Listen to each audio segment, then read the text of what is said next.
I found the forged will inside a shoebox under my older sister's bed, 3 days before my grandmother's funeral. My name is Claire Whitfield, and this is the story of how my own brother tried to steal everything our Grandmother spent 60 years building and how one loose staple gave him away. My grandmother, Eleanor Whitfield, was the kind of woman who remembered everyone's birthday and never let you leave her house without Eating something. She raised my brother Daniel and me after our parents split when I was 9. She wasn't rich in the flashy sense, but she owned her house outright, had a modest stock portfolio, and a life insurance policy worth just over $400,000. She always said the house and the savings would be split evenly between Daniel and me. She told us that since we were teenagers. It was never a secret. Daniel was 2 years older than me. Growing up, he was the golden child, charming, quick with a joke. Always grandma's favorite in that easy way older grandsons sometimes are. I loved him. I want to say that clearly before I tell you what he did, because this isn't a story about hating my brother. It's a story about what desperation does to people, and what it costs when you let it. About a year before Grandma passed, Daniel's business, a small logistics company he'd sunk his savings into, started failing. He didn't tell me at first. I found out through his wife, Sarah,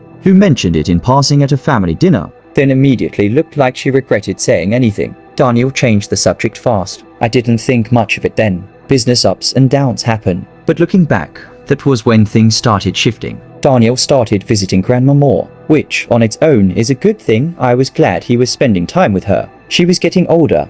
Her memory wasn't what it used to be. And family time mattered. But the visits started happening without me knowing about them in advance. He'd mention them after the fact. Oh, I stopped by Sunday. Grandma seemed tired. Small comments. Nothing alarming by itself. Then, about 4 months before she died, Grandma called me confused about the new papers Daniel brought over. I asked what papers. She said something about updating things but couldn't remember details. Her memory had started slipping badly by then, which the doctors later confirmed was early stage dementia. Something Daniel absolutely knew and I, embarrassingly, did not fully grasp the severity of yet. I called Daniel. He brushed it off, said Grandma was just confused. You know how she gets. And that he'd helped her organize some old paperwork. I believed him. That's the part that still makes me feel sick. I believed him completely. Grandma passed in her sleep on a Tuesday in March. It was peaceful, which I was grateful for. The funeral was set for that Saturday. In the chaos of arrangements, Daniel offered to handle the estate stuff since he'd already been helping Grandma with her paperwork. Again, no alarm bells. He was being helpful. Also, I thought. The will he presented to the family lawyer left 70% of the estate to him and 30% to me. It was dated 4 months before Grandma's death, right around the time she'd called me confused about new papers. The signature looked like hers. The notary stamp looked legitimate. Everyone in the family, including our Aunt Margaret, seemed ready to accept it. Grandma had been sick. People age. Priorities shift. That's what everyone told themselves. Except I remembered something. Grandma had a very specific habit. She always signed legal documents with her full name. Eleanor Jane Whitfield.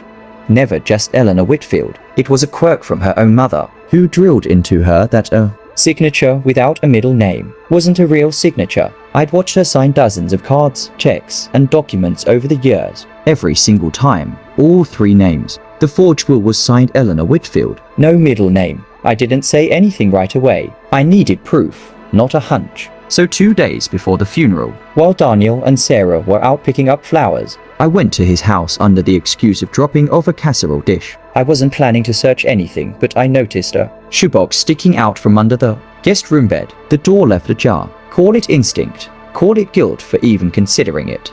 But I looked. Inside were drafts. Multiple printed versions of a will, with edits in Daniel's handwriting in the margins. Percentage splits crossed out and rewritten 60-40, then 70-30. A blank notary stamp template. And a practice sheet, page after page of someone practicing Grandma's signature, getting closer and closer to her real one with each attempt. Except every single line read Eleanor Whitfield. Never the full name. I photographed everything with my phone, put the box back exactly as I found it, and left. I didn't confront him at the funeral. I owed Grandma that much peace, at least for 1 day. But 2 days after we buried her, I asked the family lawyer, a woman named Patricia Kensington who'd worked with Grandma for over a decade, if I could speak with her privately. I brought the photos. I brought Grandma's old checkbook, filled with dozens of her authentic 3-name signatures, and I brought a letter Grandma had written to me the previous Christmas signed, as always, Eleanor Jane Whitfield. Patricia's face changed the moment she compared the signatures side by side. She'd actually drafted Grandma's real will years earlier. The one that had gone missing from Grandma's files, the one splitting everything 50-50, exactly what Grandma had always said she wanted. We called a family meeting. I didn't accuse Daniel outright. I simply laid the documents on the table, the forged will, the practice sheets, the checkbook, the letter, and let everyone look.